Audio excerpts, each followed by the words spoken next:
Nicki was right about Roc Nation going bankrupt. My overhead $250 million a year. We needed $40 million just to stay alive. Leaked home surveillance footage from July of 2023. Founder of Roc Nation, Desiree Perez, confirmed everything Nicki Minaj was saying about the company possibly going bankrupt. Trump issued a bunch of pardons. Desiree Perez, who is the CEO of Roc Nation Records. Beyonce was caught brushing elbows figuratively with Ivanka Trump and Jared Kushner. The fact that there are no ethical billionaires, y'all. Jay-Z is in real time working to push forward that project. Remember that one, right? Beyonce and Jay-Z have officially been spotted having dinner with the Trumps.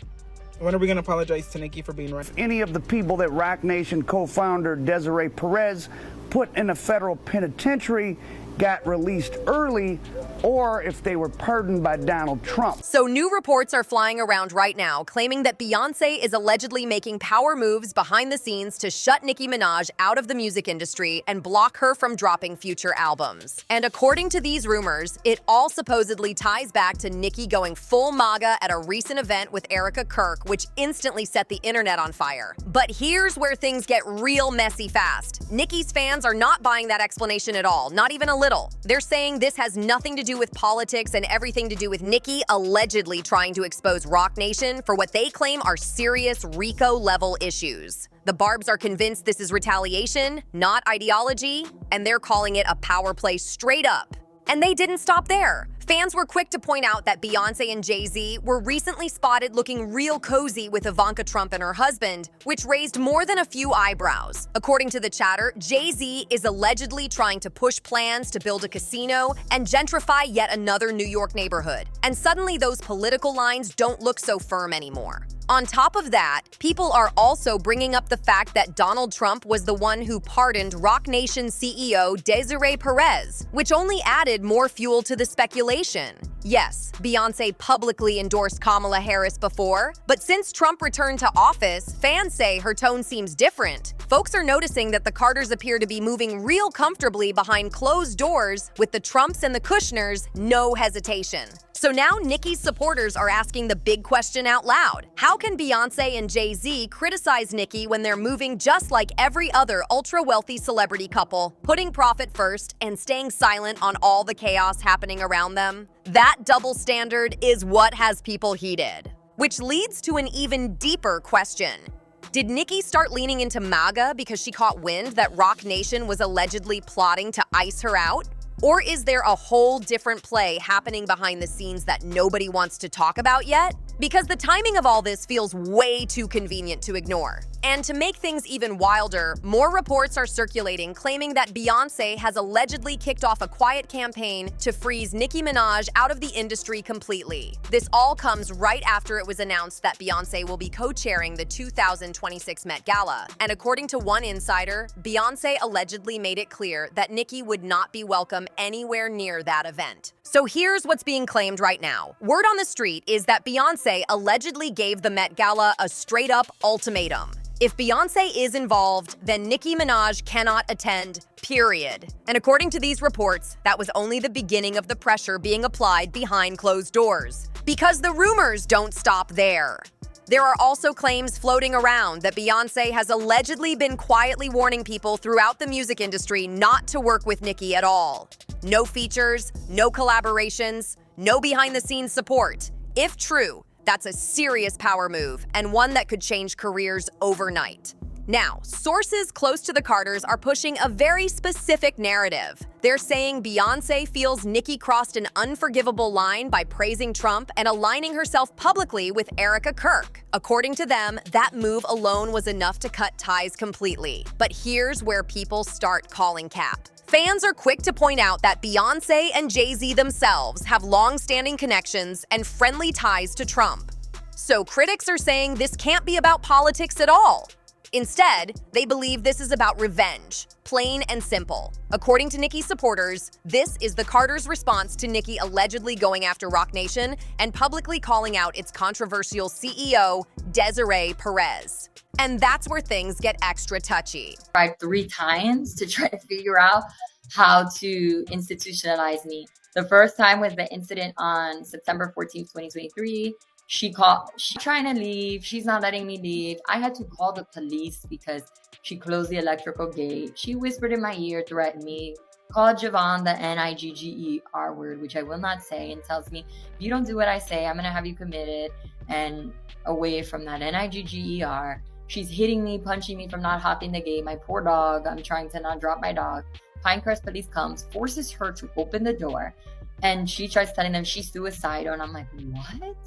So they separate everybody. They ask me questions. And they're like, nothing is wrong with this girl. You guys are holding her against her will. Help me call an Uber. Document everything and tell me I'm free to go. That was the first time. Okay. The second time was Dr. Rachel Bernstein at Iconic.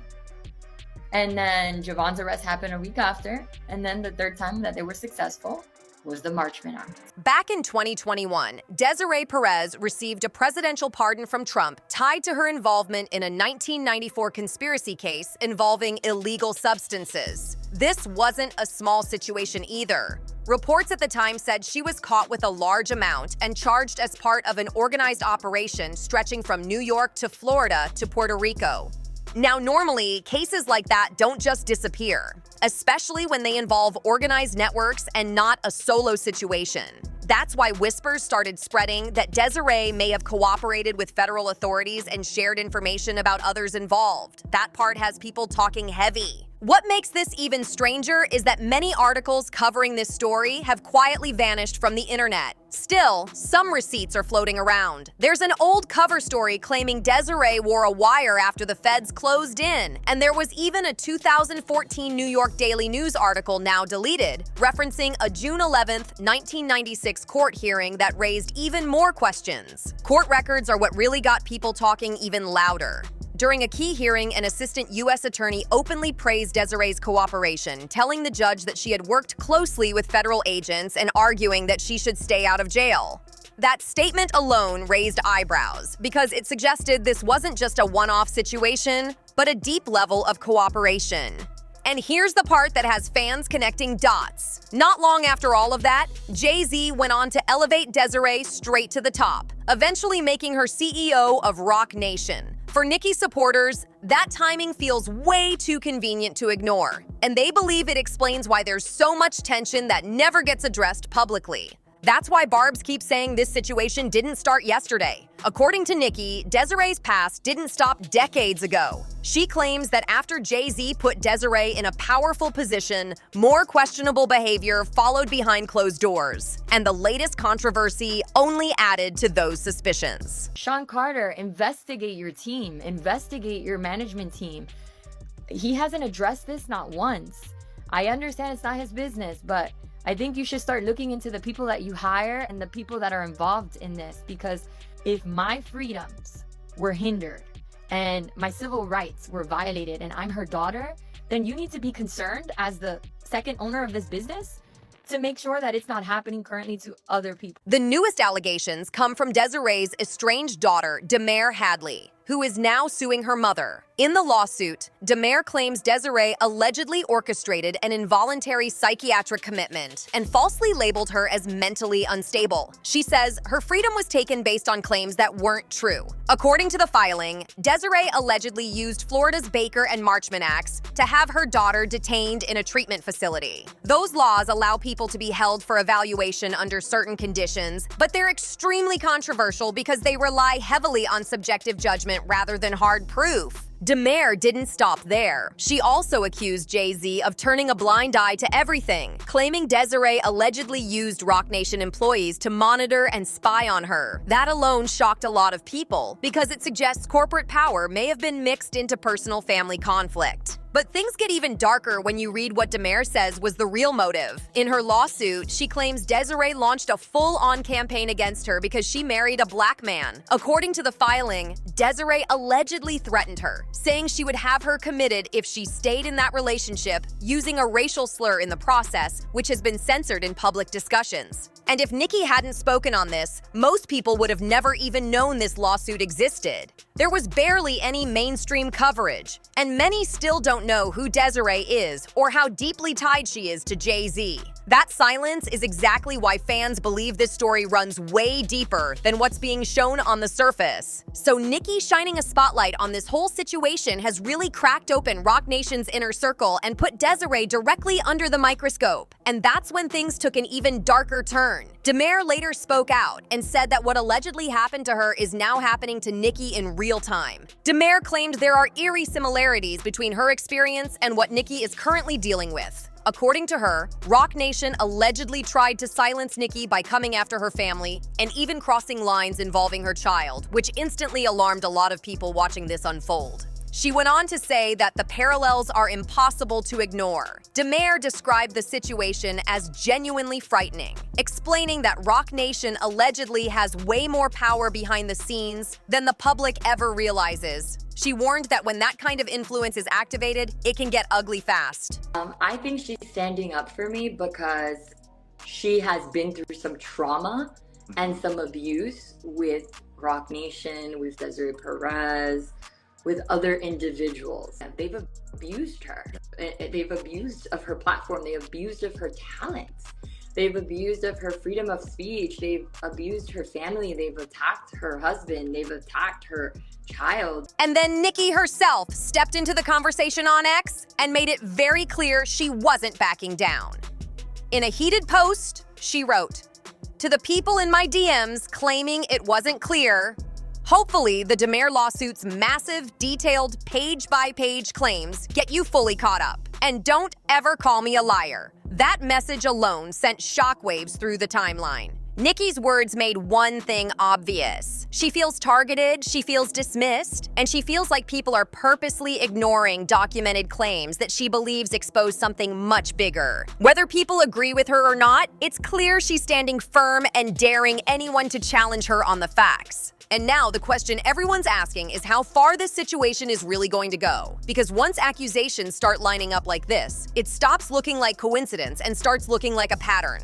What really has people locked in is how this situation keeps exposing just how much influence Roc Nation allegedly holds behind closed doors. Fans are saying this isn't just about music anymore. It's about power, access, and who gets protected when things get uncomfortable. When Demare spoke about her experience, a lot of people said it sounded less like a personal dispute and more like a warning about how far things can go when you challenge the wrong people. And that's why Nicki supporters feel she didn't just randomly start speaking out. They believe she knew exactly what kind of storm she was stepping into. According to them, Nicki didn't wake up one day and decide to burn bridges for no reason. They think she saw the writing on the wall and decided to go loud before she could be quietly pushed out of rooms she helped build. What's also wild is how quiet major industry players have been throughout all of this. No statements, no distancing, no public support on either side. That silence is speaking volumes to fans who feel like people are choosing safety over truth.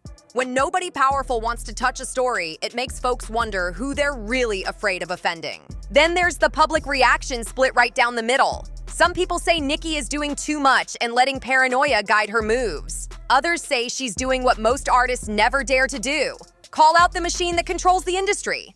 Either way, people can't ignore that once she started naming names, the energy around her career shifted fast. And the biggest concern fans keep circling back to is what happens next. Roc Nation, my mother Desiree Perez, all these law firms, Quinn and Emanuel, Reed Smith, they have a lot of money and connections and resources. It's really sad somebody so resourceful, talented, high profile as Nicki Minaj being targeted. It should really scare the American people. It should really scare you guys too, right? Because I'm the daughter, so it's like at this point, if it's happening to me, I think she's really outspoken, and I'm grateful that she's being outspoken on it, because I think she's almost seeing it like, well, it happened to me, it's happening to her, let me speak up on it. Nobody is safe right now. If someone with Nicki's platform can allegedly face this kind of pressure, what does that mean for artists with less power and fewer resources? That's why people are watching every move closely, because this situation feels bigger than one feud. It feels like a rare moment where the curtain is getting pulled back, and not everyone likes what's being revealed. Nicki made it clear she never insinuated anything sideways at all. She doubled down, saying that every single angel ever created stands with her at the mere mention of her name, and that alone had people shook. She warned that vengeance belongs to the Lord, telling everyone to be careful because nobody who played a role on the wrong side of this story will escape consequences. She went even further, saying that anyone who conspired behind the scenes won't go unpunished for the part they played in this whole situation. Her message sounded less like fear and more like confidence, like someone who knows exactly what's coming and isn't worried about the outcome at all. And that's exactly why Nicki's fans keep saying this has nothing to do with Beyoncé trying to punish her for leaning into MAGA vibes. They believe this is about revenge, about checking people who think they're untouchable and reminding them that power doesn't last forever. So depending on who you believe, this whole situation is either about politics crossing invisible lines or a much deeper industry power play happening quietly behind closed doors. Either way, something big is clearly unfolding, and people are watching every move closely. At the end of the day, this whole situation feels way bigger than a simple disagreement or a political label. What people are really reacting to is the idea that power in the music industry might be working overtime behind closed doors, deciding who stays visible and who quietly disappears. When artists start speaking out and suddenly face resistance from every direction, fans can't help but notice the pattern. And that's why this story keeps growing instead of fading away. It's not just about Nicki or Beyoncé anymore. It's about how influence moves, how silence gets enforced, and how quickly narratives change when the wrong names get mentioned. People are questioning everything now, from industry alliances to who really controls the biggest platforms. What's also striking is how emotional the reactions have been on both sides. Some fans feel betrayed, others feel vindicated, and many are just confused trying to sort out truth from noise. But one thing is clear. Nobody is ignoring this anymore. The conversations are louder, the receipts are being revisited, and the timelines are moving fast. And whether you believe this is all about political lines being crossed or a deeper industry chess game unfolding, the timing alone has people raising eyebrows. When allegations, old lawsuits, and power moves all resurface at once, it makes people wonder who benefits and who stands to lose the most. That curiosity is exactly why this story refuses to die. Nicki's supporters believe she's standing her ground against forces that don't like being questioned. Meanwhile, critics think she's stirring chaos without considering the consequences. Either way, this situation has cracked open a conversation the industry usually avoids, and that's what makes it so uncomfortable for some people. What happens next is anyone's guess. Will this blow over quietly, or will more insiders step forward and add fuel to the fire? Will the industry close ranks, or will the pressure force uncomfortable truths into the open? That's the part everyone's waiting on, because once stories like this gain momentum, they rarely stop where they started. And let's be real, the music world has always been built on image, loyalty, and power. When those three collide, things get messy fast. Fans aren't just watching for drama anymore. They're watching for signs of accountability, transparency, and who's really running things behind the curtain. So before you dip, make sure you smash that like button if you're riding with us, tap subscribe if you're a real one, and hit that notification bell so you don't miss a single messy update. Trust me, you're gonna want to be here for the next video.